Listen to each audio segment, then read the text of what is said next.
ভাই এই গপ্প চলবে না ভাই, কথা বলা চলবে না, এমনি ডিস্টার্ব দেখছেন তো, হইচই চলতেছে, তারই মধ্যে আপনারা কথা কন না, স্টেজত কথা বলেন না, এমনি বাহিরে হইচই দেখছেন, মনে হচ্ছে যে আমি কোনো বাজারের মধ্যে বসে থেকে বক্তব্য দিচ্ছি। এই যে কর্তৃপক্ষ কতটা গাফেল হলে যে মাহফিলের প্যান্ডেল যে জায়গায় সে জায়গায় দোকান বসাতে দেয়, এটা কত বড় গাফিলতি। 21তম মাহফিল, এটা আমার মনেই হচ্ছে না, মনে হচ্ছে জীবনের প্রথম মাহফিল করছে, আগে কোনো অভিজ্ঞতা নেই। শোনেন, আপনারা কথা বলিয়েন না, হইচই থামাতে হবে, রাস্তার দোকানপাট উঠাতে হবে। এই জায়গায় রাস্তায় দোকান দেবেন মানে কেমন হয়েছে, জান্নাতের বাগানে ঢোকার আগে একটু শয়তান দিয়ে ব্যারিকেড দিছে, ঠিক নয়? বাজার কি ভালো জায়গা, সেই বাজার এই জান্নাতের বাগানের সামনে বসায় রাখছে, জান্নাতের মধ্যে যদি ঢুকতে চাও তাহলে এই বাজার পার হয়ে ঢোকো। যাদের ইমান দুর্বল ও বাজার পার হতে পারছে না, ঠিক কিনা বলেন? বাজার পার হওয়ার আগেই শয়তানের কাছে গ্রেপ্তার। এই জন্য ভলেন্টিয়ার যারা আছেন, কমিটির সদস্য যারা আছেন, রাস্তাটা ক্লিয়ার করে দেন, দোকানপাট থাকলে উঠায়া দেন। দোকানপাটের চাইতে গুরুত্বপূর্ণ আপনার মাহফিল, ঠিক কিনা বলেন? এত হাজার হাজার টাকা খরচ করছেন, এত সুন্দর মাইক নিছেন, এত বক্তা ডাকছেন বাহির থেকে, ডেকে যদি মাহফিলের পরিবেশ দিতে না পারেন তাহলে আপনি কেন আয়োজন করছেন? সুতরাং ম্যানেজিং কমিটির সদস্য যারা আছেন, রাস্তার উপরে যত দোকান আছে সব দোকান উঠায়া দেন, ওগুলো পিছনের দিকে দিয়ে দেন, অন্য কোথাও দিয়ে দেন, রাস্তার উপরে কোনো দোকান থাকবে না।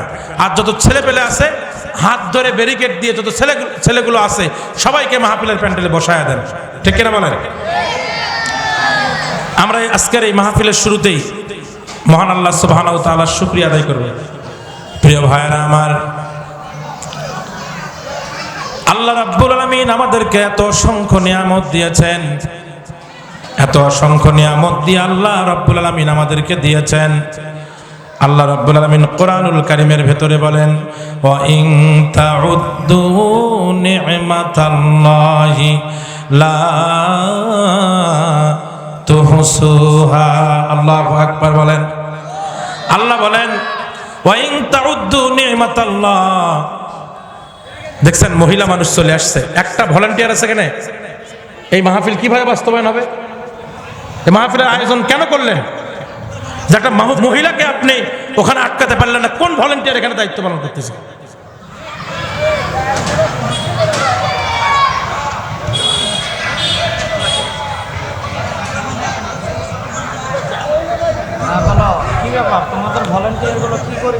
প্রিয় ভাইয়ারা আমার, এদিকে মনোযোগ দেন, আমার দিকে মনোযোগ দেন, সমস্যা আছে। এই মাহফিলের আমি শেষ পর্যন্ত দেখবেন, এক এক করে ধরবো, দেখবেন একের পর এক সমস্যা বের হবে এখান থেকে। বলতেছি আপনাদেরকে, এই যুবকেরা বসে পড়ো, একটাও কথা বলবে না, সবাই বসে পড়ো। হ্যাঁ, ভলান্টিয়ার যারা রাস্তায় দাঁড়িয়ে যান সবাইকে ভেতরে বসায় দেন। মহিলা মানুষ ভেতরে ঢোকে, কেউ দাঁড়ায় থেকে চুপ করে দেখে। আল্লাহ বলেন, ওয়া ইন তাউদ্দু নি'মাতাল্লাহ, যদি তোমরা আল্লাহর নিয়ামত সমূহ গণনা শুরু করে দাও, আল্লাহ বলে লা তুহসুহা, আল্লাহর এত নিয়ামত আল্লাহ তোমাদেরকে দান করেছে, এই নিয়ামত আমরা গুণে শেষ করতে পারবো না। জোরে বলি সুবহানাল্লাহ। কি নিয়ামত দিয়েছেন? দুইটি চোখের দিকে তাকায় দেখেন, কত মানুষের এই দুনিয়ায় চোখ নাই, দেখতে পারে না। আপনার চোখ আছে, আপনি বুঝবেন না কত বড় নিয়ামত আল্লাহ দিয়েছেন। যার দুটো চোখ নাই তাকে জিজ্ঞাসা করিয়েন, চোখ না থাকার কারণে তার কত কষ্ট, তার কত দুঃখ, এটা আপনি তার কাছে গেলে বুঝতে পারবেন এটা কত বড় নিয়ামত। যার জবান, মুখ আছে কিন্তু কথা বলতে পারে না, তার মনের দুঃখ, তার কষ্ট যখন কথা বলতে পারে না, তখন সে কেঁদে ফেলে, মুখ দিয়ে জবান দিয়ে কিছু বলতে পারে না। এরকম করে করে আল্লাহ রাব্বুল আলামিন কত নিয়ামত আমাদেরকে দিয়েছেন। মুখের দিকে তাকালে বুঝবেন, চোখের দিকে তাকালে বুঝবেন, দু হাতের দিকে তাকালে বুঝবেন, দু পায়ের দিকে তাকালে বুঝবেন কত নিয়ামত। প্রিয় ভাইরা আমার, এই নিয়ামত তো আদম আলাইহিস সালাম থেকে শুরু করে আজকে পর্যন্ত যত নবী রাসূল এই দুনিয়ায় এসেছে, যত জাতির লোকেরা এসেছে, যত পৃথিবীতে মানুষ এসেছে, সব মানুষেরা তো এই নিয়ামত পেয়েছে। চোখ পেয়েছে, হাত পেয়েছে, পা পেয়েছে, কেউ পেয়েছে কেউ পায় নাই, এটা তো কমন নিয়ামত সবারই আছে। কিন্তু প্রিয় ভাইরা, আমরা দুইটি বিশেষ নিয়ামত পেয়েছি, যেই নিয়ামত অন্য কেউ এই জামানায় পায় নাই। জোরে বলি সুবহানাল্লাহ। এক নাম্বার হলো আল্লাহ রাব্বুল আলামিন ইচ্ছা করলে আমাদেরকে একটা হিন্দুর ঘরে জন্ম দিতে পারতেন, একটা খ্রিস্টানের। আমরা আমাদের নবীর উপর দরুদ ও সালাম প্রেরণ করছি। প্রিয় ভাইরা আমার, আমাদের নবী, প্রিয় নবী সাল্লাল্লাহু আলাইহি সাল্লাম, আদম আলাইহিস সালাম থেকে শুরু করে মুহাম্মদুর রাসূলুল্লাহ সাল্লাল্লাহু আলাইহি সাল্লাম পর্যন্ত যত নবী রাসূল এই দুনিয়াতে আগমন করেছে, আদম আলাইহিস সালাম থেকে শুরু করে ঈসা আলাইহিস সালাম পর্যন্ত এই নবী রাসূলুল্লাহ ছিলেন এলাকা ভিত্তিক নবী, দেশ ভিত্তিক নবী, গ্রাম ভিত্তিক নবী, অঞ্চল ভিত্তিক নবী। কিন্তু আপনারা বলেন তো দেখি, আমাদের নবী যিনি ছিলেন উনি কি কোনো এলাকা বা কোনো দেশের নবী ছিলেন? বলেন, শুধুমাত্র কোনো এলাকা, কোনো অঞ্চল বা কোনো দেশের নবী কি ছিলেন? না, আপনার নবী, আমার নবী, তিনি ছিলেন কুল কায়নাতের নবী। এমনকি আল্লাহ রাব্বুল আলামিন কোরআনুল কারীমের ভেতরে বলেন, ওমা আরসালনাকা ইল্লা রাহমাতাল লিল আলামিন। আল্লাহু আকবার। আল্লাহ বলেন, নবী হে, আমি আল্লাহ হলো রব্বুল আলামিন, কোরআন হলো যিকরুল লিল আলামিন, আর আমার নবী হলো রহমাতাল লিল আলামিন।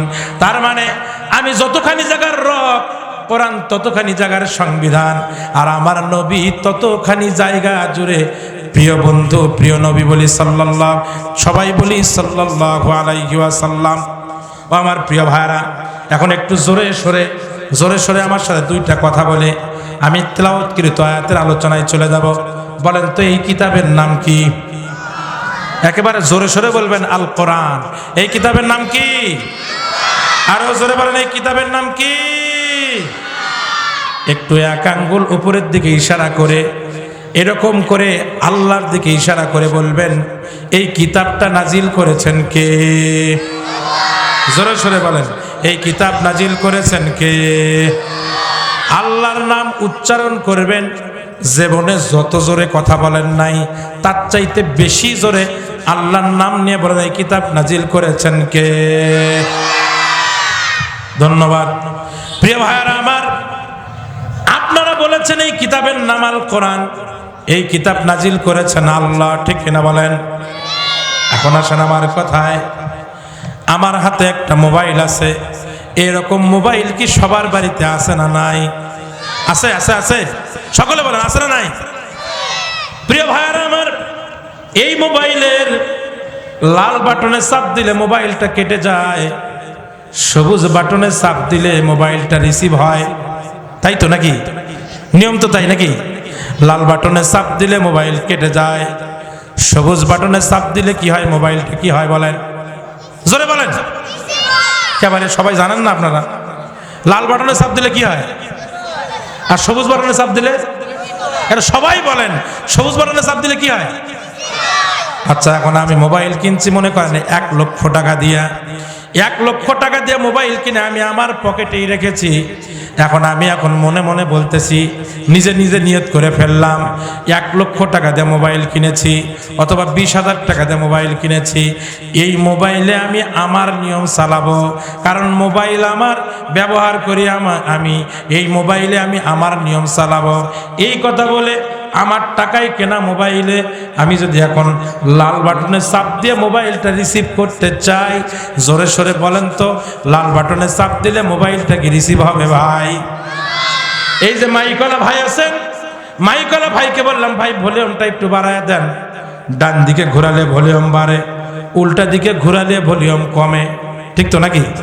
এখন ভাইকে বললাম, ভাই একটু ভলিউম বাড়ায় দেন।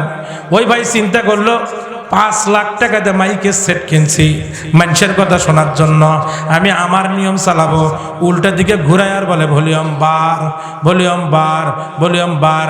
এই কথা বলতে বলতে উল্টা দিকে ঘুরায় ভলিউম বাড়ার কথা বলে যদি অজ্ঞান হয়ে পড়ে মারাও যায়, আপনারা বলেন তো দেখি, যদিও মাইক ওনার, যদিও উনি চালায়, যদিও উনি ক্রয় করেছেন, তারপরেও কি উল্টা দিকে ঘুরায়া ভলিউম বাড়বে?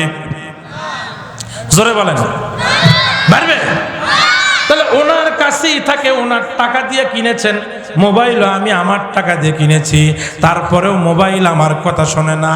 এই মাইক উনি কিনেছেন টাকা দিয়া, তারপরে মাইক ওনার কথা শোনে না, মাইক শোনে তার কথা।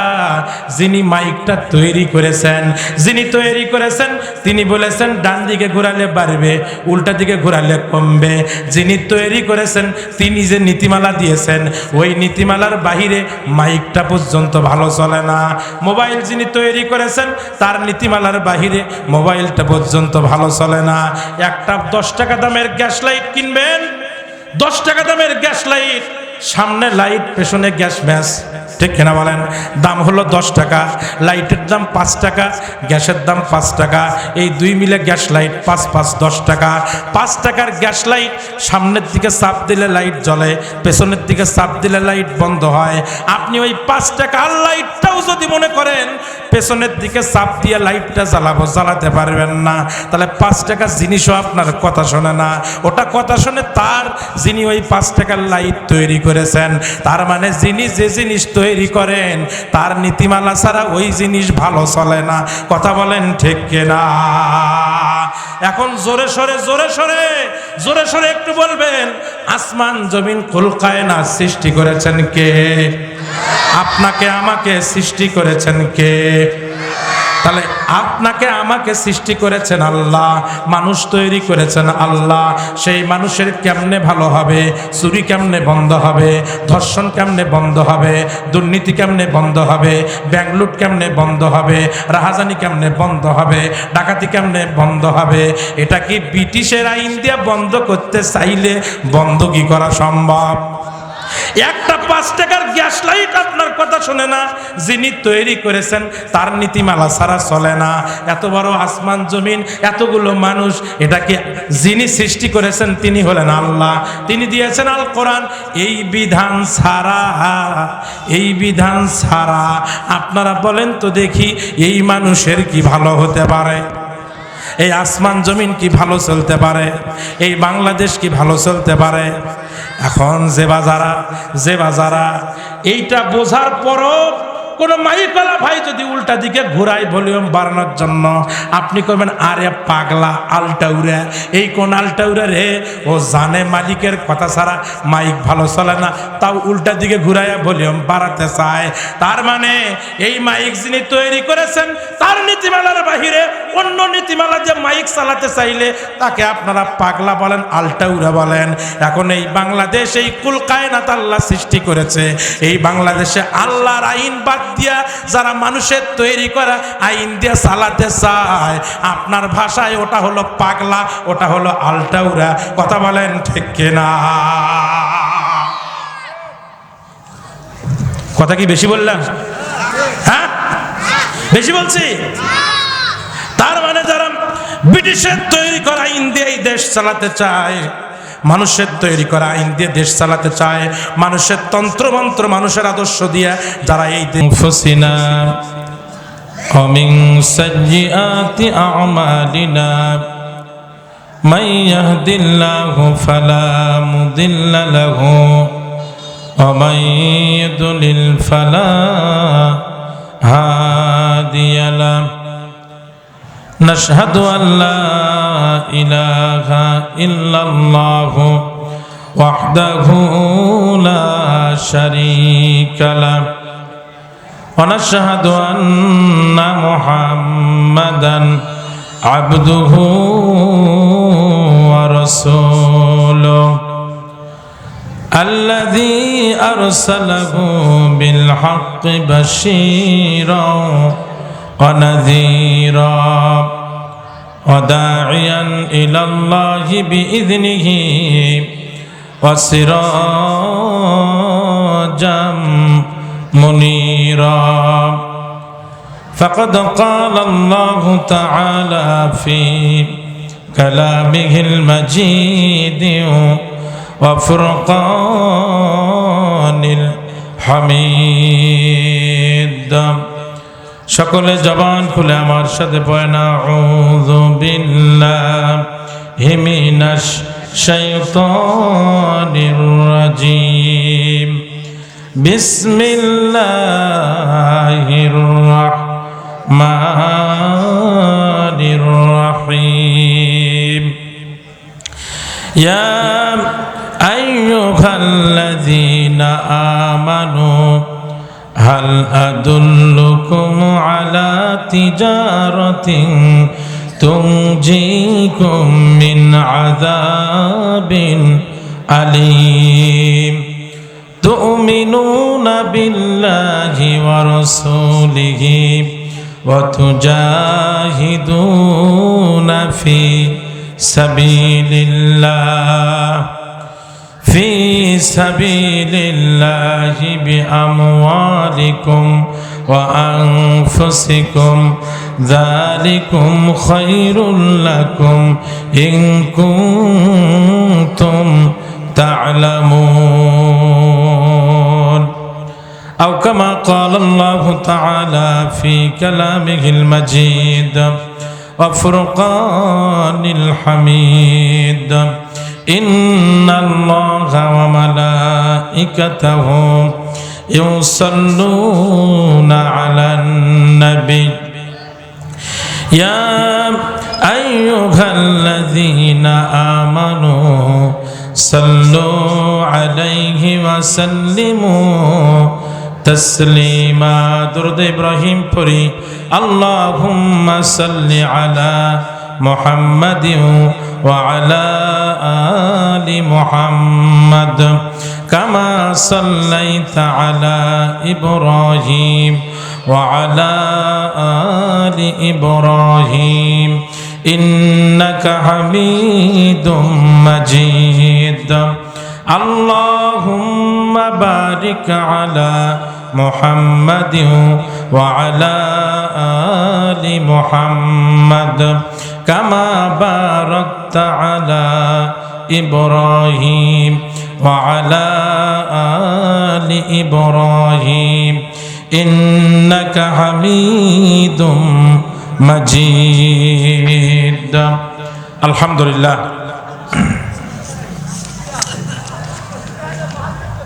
পশ্চিম নয়নপুর হাফিজিয়া মাদ্রাসা ও এতিমখানার আয়োজনে 21তম ঐতিহাসিক তাফসীরুল কোরআন মাহফিলের সম্মানিত সুনামধন্য সভাপতি, বিশিষ্ট শিক্ষাবিদ, বিশিষ্ট চিকিৎসক, কাবার মেহমান, অত্র মাদ্রাসার সম্মানিত সভাপতি আলহাজ ডাক্তার মোহাম্মদ মজিদুর রহমান সাদা, আমরা আমাদের সম্মানিত সভাপতি মহোদয়ের জন্য দোয়া করছি। আল্লাহ সুবহানাহু ওয়া তাআলা তার হায়াতের মধ্যে বরকত দান করুক, সিহাতে কুল্লিয়া দান করুক। সকলে বলছি আমিন। এই যে লক্ষণ খুব বেশি ভালো নয়, আমি সকলকে বলতে বললাম আমিন, আপনারা এমনভাবে বললেন মনে হয় কবরস্থানে আছে। একটু জোরে সরে বলেন আমিন, সকলে বলেন আমিন। আপনারা মনে করতেছেন হুজুর যত বড় দোয়া এই মজিদুর রহমানের জন্য করলেন, এই দোয়া তো আর আমাদের জন্য নয়, তা ওয়াজাথা আমিন বলে লাভ কি? ঠিক না? এরকম মনে করেছেন? রাসূল সাল্লাল্লাহু আলাইহি ওয়াসাল্লামের বক্তব্য হলো, কেউ যদি কারো জন্য দোয়া করে ওই দোয়া আগে নিজের জন্য কবুল হয়। বলি সুবহানাল্লাহ। তাহলে আপনি কারো জন্য দোয়া করবেন, ওই দোয়া আগে কার জন্য কবুল হবে? নিজের জন্য। তাহলে আমিনটা কি আসতে হবে না জোরে হবে? এবার বলেন আমিন। আজকের এই মাহফিলের সম্মানিত সহ সভাপতি জনাব আলহাজ আব্দুল হাকিম উদ্দিন সরকার, আমরা তার জন্য দোয়া করছি। আজকের এই মাহফিলের সম্মানিত প্রধান অতিথি জননেতা অধ্যক্ষ মাওলানা মোহাম্মদ নজরুল ইসলাম লেবু হুজুর, আজকের এই মাহফিলের প্রধান আলোচক হযরত মাওলানা মোহাম্মদ সাইফুল ইসলাম সহ, এখানে এই পোস্টারে অনেক নাম আছে, যাদের নাম আছে, যাদের নাই, যারা এখানে এসেছেন, যারা আসতে পারেন নাই, পর্দার আড়ালের যে মা বোনেরা আছে, পাশাপাশি এই মাদ্রাসার প্রতিষ্ঠা লগ্ন থেকে জমি দিয়ে, টাকা দিয়ে, শ্রম দিয়ে, সময় দিয়ে, কথা দিয়ে, ম্যানেজিং কমিটির দায়িত্ব পালন করে, ছাত্র দিয়ে, শিক্ষক হয়ে যিনি যেভাবে সহযোগিতা করেছেন, আমরা সকলের জন্য প্রাণ ভরে দোয়া করি যে আজকের এই মাহফিল যেন সকলের নাজাতের ওসিলা হয়। বলি আমিন। আরো দোয়া করি এই নয়নপুর গ্রাম সহ এই মাইকের আওয়াজ যত দূর যাচ্ছে, যত কবরবাসী আছে, আল্লাহ যেন কোরআনের সম্মানে সকল কবরের আযাব যেন আল্লাহ বন্ধ করে দেয়। জোরে বলে আমিন। আরো জোরে বলেন আমিন। সম্মানিত উপস্থিতি, সময় আমরা বেশি পাবো না, অল্প সময় কথা বলবো, কিন্তু মাহফিল কমিটির সদস্য যারা, হইচই থামাতে হবে, রাস্তার দোকানপাট উঠাতে হবে। এই জায়গায় রাস্তায় দোকান দেবেন মানে কেমন হয়েছে, জান্নাতের বাগানে ঢোকার আগে একটু শয়তান দিয়ে ব্যারিকেড দিছে, ঠিক নয়? বাজার কি ভালো জায়গা? সেই বাজার এই জান্নাতের বাগানের সামনে বসায় রাখছে। জান্নাতের মধ্যে যদি ঢুকতে চাও তাহলে এই বাজার পার হয়ে ঢোকো। যাদের ইমান দুর্বল ও বাজার পার হতে পারছে না, ঠিক কিনা বলেন? বাজার পার হওয়ার আগেই শয়তানের কাছে গ্রেপ্তার। এই জন্য ভলেন্টিয়ার যারা আছেন, কমিটির সদস্য যারা আছেন, রাস্তাটা ক্লিয়ার করে দেন, দোকানপাট থাকলে উঠায়া দেন। দোকানপাটের চাইতে গুরুত্বপূর্ণ আপনার মাহফিল, ঠিক কিনা বলেন? এত হাজার হাজার টাকা খরচ করছেন, এত সুন্দর মাইক নিছেন, এত বক্তা ডাকছেন বাহির থেকে, ডেকে যদি মাহফিলের পরিবেশ দিতে না পারেন তাহলে আপনি কেন আয়োজন করছেন? সুতরাং ম্যানেজিং কমিটির সদস্য যারা আছেন, রাস্তার উপরে যত দোকান আছে সব দোকান উঠায়া দেন, ওগুলো পিছনের দিকে দিয়ে দেন, অন্য কোথাও দিয়ে দেন। রাস্তার উপরে কোনো দোকান থাকবে না। আর যত ছেলে পেলে আছে হাত ধরে ব্যারিকেড দিয়ে যত ছেলেগুলো আছে সবাইকে মাহফিলের প্যান্ডেলে বসায়া দেন, ঠিক কিনা বলেন? আমরা আজকের এই মাহফিলের শুরুতেই মহান আল্লাহ সুবহানাহু ওয়া তাআলার শুকরিয়া আদায় করব। প্রিয় ভাইরা আমার, আল্লাহ রাব্বুল আলামিন আমাদেরকে এত অসংখ্য নিয়ামত দিয়েছেন, এত অসংখ্য নিয়ামত দিয়ে আল্লাহ রাব্বুল আলামিন আমাদেরকে দিয়েছেন। আল্লাহ রাব্বুল আলামিন কোরআনুল কারীমের ভেতরে বলেন, ওয়া ইন তাউদ্দু নি'মাতাল্লাহি লা তুহসুহা। আল্লাহু আকবার বলেন। আল্লাহ বলেন, ওয়া ইন তাউদ্দু নি'মাতাল্লাহ। দেখছেন মহিলা মানুষ চলে আসছে, একটা ভলান্টিয়ার আছে কেন? এই মাহফিল কিভাবে বাস্তবায়ন হবে? এই মাহফিলের আয়োজন কেন করলেন? যে একটা মহিলাকে আপনি ওখানে আটকাতে পারলেন না, কোন ভলান্টিয়ার এখানে দায়িত্ব পালন করতেছে?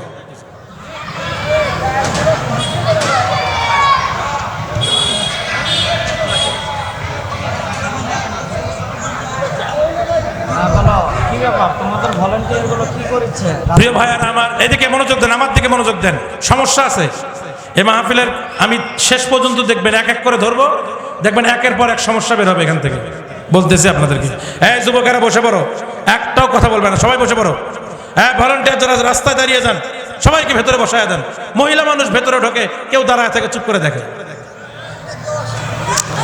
আল্লাহ বলেন, ওয়া ইন তাউদ্দু নি'মাতাল্লাহ, যদি তোমরা আল্লাহর নিয়ামত সমূহ গণনা শুরু করে দাও, আল্লাহ বলে লা তুহসুহা, আল্লাহর এত নিয়ামত আল্লাহ তোমাদেরকে দান করেছে, এই নিয়ামত আমরা গুণে শেষ করতে পারবো না। যদি বলি সুবহানাল্লাহ। কি নিয়ামত দিয়েছেন? দুইটি চোখের দিকে তাকায় দেখেন, কত মানুষের এই দুনিয়ায় চোখ নাই, দেখতে পারে না। আপনার চোখ আছে, আপনি বুঝবেন না কত বড় নিয়ামত আল্লাহ দিয়েছেন। যার দুটো চোখ নাই তাকে জিজ্ঞাসা করিয়েন, চোখ না থাকার কারণে তার কত কষ্ট, তার কত দুঃখ, এটা আপনি তার কাছে গেলে বুঝতে পারবেন এটা কত বড় নিয়ামত। যার জবান, মুখ আছে কিন্তু কথা বলতে পারে না, তার মনের দুঃখ, তার কষ্ট যখন কথা বলতে পারে না, তখন সে কেঁদে ফেলে, মুখ দিয়ে জবান দিয়ে কিছু বলতে পারে না। এরকম করে করে আল্লাহ রাব্বুল আলামিন কত নিয়ামত আমাদেরকে দিয়েছেন। মুখের দিকে তাকালে বুঝবেন, চোখের দিকে তাকালে বুঝবেন, দু হাতের দিকে তাকালে বুঝবেন, দু পায়ের দিকে তাকালে বুঝবেন কত নিয়ামত। প্রিয় ভাইয়ারা আমার, এই নিয়ামত তো আদম আলাইহিস সালাম থেকে শুরু করে আজকে পর্যন্ত যত নবী রাসূল এই দুনিয়ায় এসেছে, যত জাতির লোকেরা এসেছে, যত পৃথিবীতে মানুষ এসেছে, সব মানুষেরা তো এই নিয়ামত পেয়েছে। চোখ পেয়েছে, হাত পেয়েছে, পা পেয়েছে, কেউ পেয়েছে কেউ পায় নাই, এটা তো কমন নিয়ামত সবারই আছে। কিন্তু প্রিয় ভাইরা, আমরা দুইটি বিশেষ নিয়ামত পেয়েছি, যেই নিয়ামত অন্য কেউ এই জামানায় পায় নাই। জোরে বলি সুবহানাল্লাহ। এক নাম্বার হলো আল্লাহ রাব্বুল আলামিন ইচ্ছা করলে আমাদেরকে একটা হিন্দুর ঘরে জন্ম দিতে পারতেন, একটা খ্রিস্টানের ঘরে জন্ম দিতে পারতেন, একটা